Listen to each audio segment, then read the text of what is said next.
BJP అధిష్టానంపై MLA Raja Singh అసహనం వ్యక్తం చేశారు. మంచి నాయకులు పార్టీని విడిచి వెళ్తుంటే ఎందుకు అధిష్టానం మౌనంగా ఉంటుందని ప్రశ్నించారు. తమిళనాడులో బీజేపీకి గుర్తింపు తెచ్చిన అన్నమలైని పార్టీ వదులుకోవడం దురదృష్టకరమన్నారు.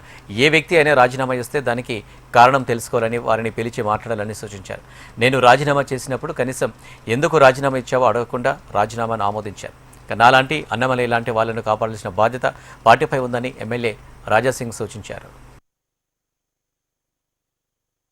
గారిది ఇచ్చిన ఆయన రాజీనామాని యాక్సెప్ట్ చేసినారు కేంద్ర అధికారులని. అన్నామలై గారు దాదాపు 6 years ముందు భారతీయ జనతా పార్టీలో చేరుకున్నారు. భారతీయ జనతా పార్టీలో వచ్చే ముందు ఆయన ఒక IPS ఆఫీసర్. ఆయన పదవి ఇడిచి నేను తమిళనాడులో బీజేపీని స్ట్రాంగ్ చేస్తా ఒక మంచి మనసుతోని భారతీయ జనతా పార్టీలో ఆయన చేరిండు. చాలా వరకు పనిచేసిండు. ఒక కొత్త గుర్తింపు కూడా ఆయన తీసుకొని వచ్చిండు. కానీ దురదృష్టం ఇవాళ ఆయన పార్టీ ఇడిచి వెళ్ళిపోయిండు. నేను మా కేంద్ర అధికారులకి ఒక రిక్వెస్ట్ చేయాలనుకుంటున్నాను. ఇట్లాంటి మంచి మంచి లీడర్లు మన పార్టీ ఇడిచి వెళ్ళిపోతే మనకే నష్టం. ఏ వ్యక్తి అయినా రాజీనామా ఇస్తే అసలు ఆ రాజీనామా వెనుక ఏమున్నది ఆ వ్యక్తిని పిలవాలి, మాట్లాడాలి. ఎందుకు ఇస్తున్నావు రాజీనామా అని మాట్లాడిస్తే ప్రాబ్లం ఏముంటది.